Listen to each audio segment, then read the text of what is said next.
예, 좋은 아침입니다. 오늘도 주님 안에서 모든 일이 잘 되기를 바랍니다. 찬송가 8장으로 월요 새벽 예배를 시작합니다.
오늘 함께 나누실 하나님 말씀은 출애굽기 20장 4절에서 6절입니다.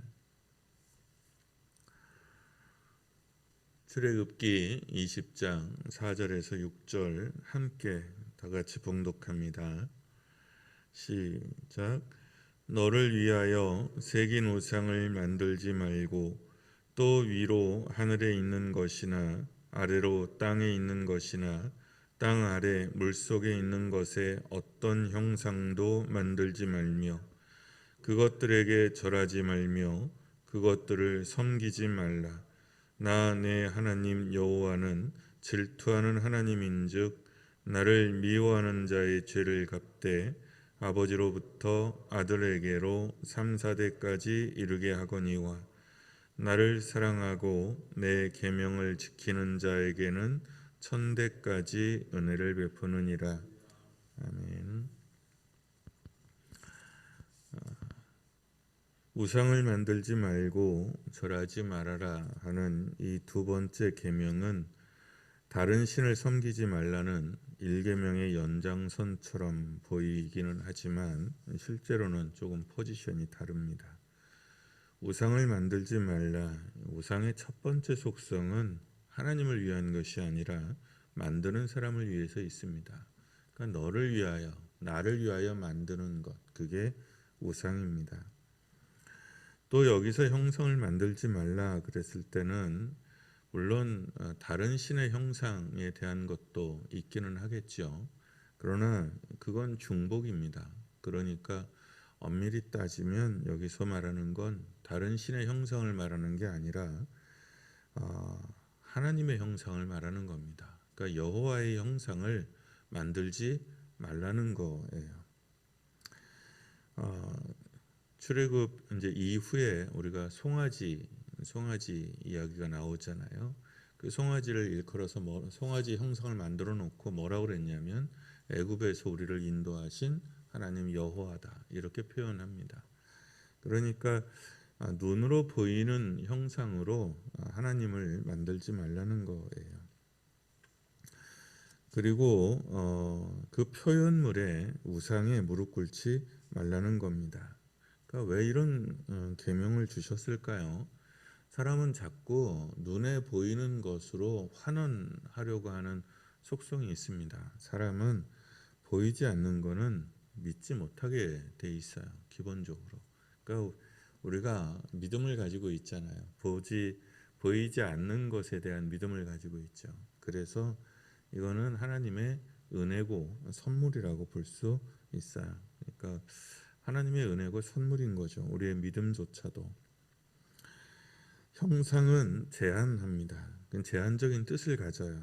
영원하신 하나님, 광대하신 하나님은 우리 상상과 생각 너머에 계신 분이십니다.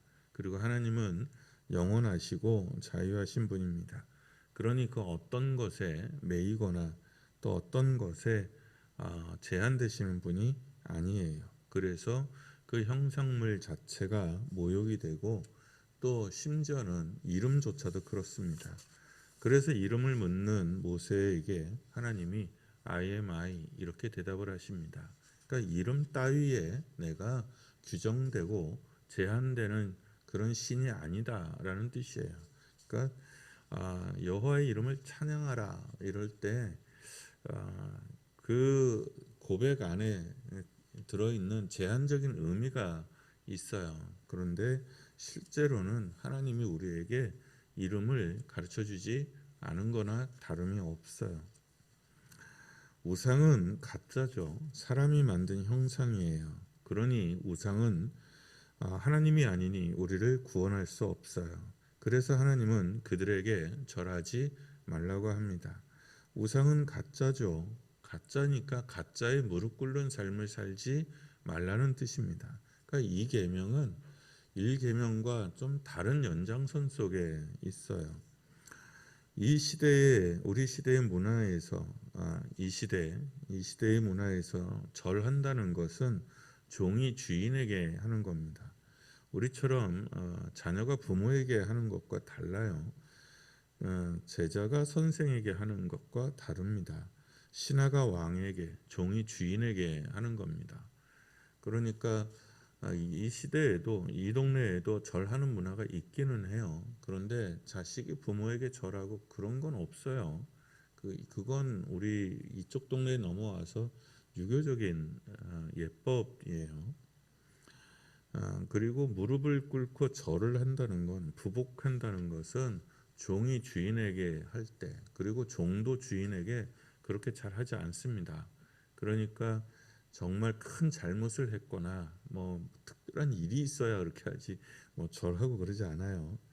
그러니까 절은 종이 주인에게 그리고 신하가 왕에게 하는 거예요. 이 동네에서는 특히 그렇습니다.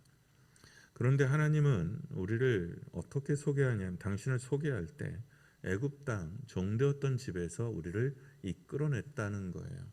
그러니까 너희는 종의 삶을 살지 말라는 겁니다. 노예의 삶을 살지 말라는 거예요. 특히 가짜들에게 무릎 꿇는 그런 헛된 삶을 살지 말라는 거죠. 아, 그런 면에서 왕에게조차도 무릎 꿇지 말라는 거예요. 더 정확하게 말하면. 그러니까 왕에 대하여 섬기고 왕을 섬기는 건 당연해요. 그런데 거기에 부복해서 엎드리는 삶은 살지 않아야 하는 거예요. 왜냐하면 가짜거든요. 그러니까 왕이 왕으로서 있으면 뭐 저라는 게 괜찮죠. 그렇지만 신으로 자임하게 되면 그러면 그리스도인들이 거기에 절하지 않습니다. 그래서 로마 시대 때 기독교가 그렇게 모질게 박해를 받은 겁니다. 가짜 신들이 판치는 세상입니다. 불행하게도 너무도 많은 그리스도인들이 비굴하게 삽니다. 가짜 신들에게 속아서 또는 모른 척하면서 또는 굴복하여 허튼 삶에 무릎 꿇고 삽니다. 가짜 신을 섬기는 사람들은 늘 형상을 만들죠. 보이지 않으면 그들을 믿을 수 없기 때문입니다. 보이지 않으면 불안하기 때문이에요. 그래서 보이는 그 무언가를 만듭니다. 학벌을 만들고 성공을 만들고 재산을 만들고 지연과 혈연, 눈에 보이는 그 어떤 공든탑들을 자꾸자꾸 만들어냅니다. 거기에 올인해요. 이런 이런 우상 창조의 특징이 뭐냐면 너를 위한 겁니다. 생각해 보세요. 교회에서 누군가가 파당을 짓는다면 그러면 그게 하나님을 위해서 지었겠어요. 그러니까 노예에서 누군가가 파당을 짓는다면 그게 뭐 하나님을 위해서 그런 거 하겠어요. 학연 따위로 지연 따위로 모이고 막 이러면 그게 하나님 영광을 위해서 그렇게 하겠어요. 그럴 리가 없죠. 그런데 너무나 당연하게 우리는 그렇게 해요. 근데 그게 우상입니다. 여러분, 우리가 믿는 우리 하나님은 눈에 보이지 않습니다. 눈으로, 귀로, 이름으로, 형상으로 제한되는 분이 아니십니다. 그런데 우리는 눈에 보여야 안심이 되거든요. 그래서 건물을 그럴듯하게 멋지게 지어냅니다. 자꾸 뭔가 눈으로 보일 수 있는 그것으로 환원합니다. 때로는 하나님의 자리를 목사가 차지할 수도 있습니다. 또 차지하고 있을 수도 있고요. 왜냐하면 자꾸 대용품을 만들어서 투영하죠. 그것도 굉장히 조심하셔야 됩니다. 한국 교회의 집착이죠. 건물에 대한 집착이 있고 목회자에 대한 집착이 있어요. 마음으로 믿고 영혼을 다하여 섬기는 이들에게만 보이시는 분이 하나님이십니다. 복이 있으라 마음이 청결한 자여 저가 하나님을 볼 것이다. 보고자 하는 이들에게는 믿음이 없어 보고자 하는 이들에게는 숨으시며 믿고 따르는 이에게는 당신을 나타내십니다. 그러니 눈에 보이는 것에 속지 않으시기를 바랍니다. 허튼 것에 마음 빼앗기고 무릎 꿇지 않기를 바랍니다. 돈 따위에 지위 따위에 명예 따위에 무릎 꿇지 않기를 바랍니다. 우리는 영원하신 광대하신 하나님을 믿고 섬기는 사람들입니다. 우리는 우리 자신을 위해서 사는 사람들이 아니라 참되고 영원하신 하나님의 영광과 뜻을 따라 사는 사람들입니다. 그러니 헛된 것에 인생을 낭비하지 않으시기를, 그러니 믿음으로 진심으로 큰 사람들이 되기를 축원합니다. 이 아침에 두 번째 계명, 그 어떤 형상도 만들지 말라라는 이 말씀하는 계명 안에는 보이지 아니하시는 하나님이라는 신앙 고백이 담겨져 있는 것이고요. 그것들에게 절하지 말아라 하시는 말씀에는 허튼 것에 무릎 꿇고 살지 말아라. 노예의 삶으로 되돌아가지 마라. 종의 삶으로 돌아가지 말라는 뜻이 담겨 있습니다. 이 아침 진심으로 하나님을, 영원하신 하나님을, 우리 하나님을 찬양하고 그리고 그 가운데 온전한 뜻으로 기도하는 시간 되기를 축원합니다. 찬양합니다. 찬양하라 내 영혼을.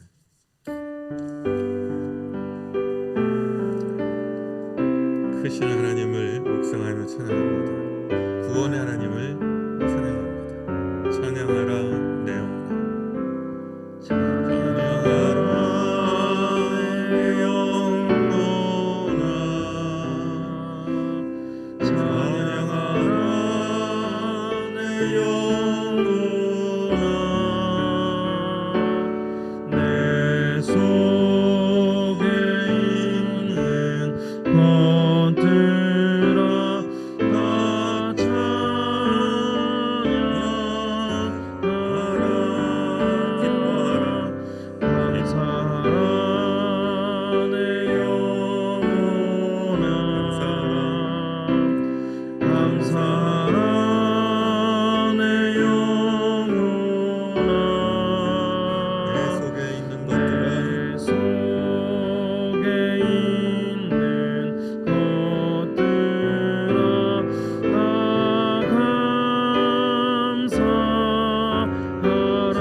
말씀을 기억하면서 기도하겠습니다. 주님, 참된 것을 쫓아가는 사람 되게 하시고 눈에 보이는 헛된 것에서 자유로워지게 하시고 애굽의 종이 아니라 하나님 자녀의 삶으로, 백성의 삶으로 살아가는 사람 되게 하여 주시옵소서. 참된 것을 기뻐하고 참된 것을 즐거워하고 오직 참되신 하나님을 찬양하며 오직 참되신 하나님을 섬겨 사는 사람 되기를 원합니다. 이 세상의 돈, 보이지 않는 명예, 보이지 않는 이 세상의 어떤 욕망을 향해서 가는 사람들이 아니라 하나님 안에 참된 자녀의 삶으로 살아가기를 원합니다. 말씀을 기억하면서, 선언을 기억하면서 우리 자신을 위해서 기도하고요. 아픈 사람들을 위해서는 늘 반복해서 부탁드립니다. 우리 함께 잠시 우리 자신을 위해서 기도합니다. 기도합니다.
우리에게 참 좋으신 우리 하나님을 찬양합니다.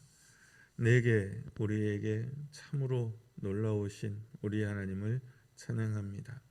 우리에게 보이신 크고 아름다운 은혜조차도, 참 놀라운 말씀과 이적조차도 하나님 그 크심에 비하면 작은 것에 지나지 않는 것을 우리가 다시금 깨닫습니다. 사랑하신 하나님, 참되고 좋으신 우리 하나님께 집중하는 사람들 되게 하시고 마음 다하는 사람들 되게 하여 주옵소서. 이 세상에 우리 눈을 가리어서 헛되고 헛된 것들의 형상을 만들게 하고 헛되고 헛된 형상을 향하여 쫓아가게 하는 속임수들이 횡행하는 이 시대에 말씀으로 깨어있는 사람들 되게 하시고 참됨으로 깨어있는 사람 되게 하여 주옵소서. 눈에 보이지 않으시는 하나님을, 눈에 보이지 않는 하나님의 은총을 믿고 또 나아가게 하심을, 이것조차도 주님의 은혜인 것을 고백합니다. 오늘 하루도 참 좋으신 하나님을 만나게 하시고 이 온 세상보다 우리보다 크신 하나님을 만나게 하시고 깨닫게 하여 주시며 그 안에서 찬양하고 감사하고 감사하는 하루가 되도록 복에 복을 더하여 주옵소서. 이곳에 함께하는 모든 이들을 축복합니다. 흩어져 있는 사랑하는 모든 식구들을 축복합니다. 또 이 새벽을 깨워 함께하는 모든 이들을 축복합니다. 하나님의 좋으심이, 하나님의 사랑하심이 영혼 가득 그 가정에 가득하기를 원합니다. 기름을 부으시고 복되게 하여 주옵소서. 또한 우리를 통하여 주님의 뜻과 나라가 이루어지기를 원하며 주님의 기쁨이 온전하여지기를 원합니다. 이 믿음으로 주님께서 가르쳐 주신 기도로 기도하오니, 하늘에 계신 우리 아버지의 이름을 거룩하게 하시며 아버지의 나라가 오게 하시며 아버지의 뜻이 하늘에서와 같이 땅에서도 이루어지게 하소서. 오늘 우리에게 일용할 양식을 주시고 우리가 우리에게 잘못한 사람을 용서하여 준 것 같이 우리 죄를 용서하여 주시고 우리를 시험에 빠지지 않게 하시고 악에서 구하소서. 나라와 권능과 영광이 영원히 아버지의 것입니다. 아멘.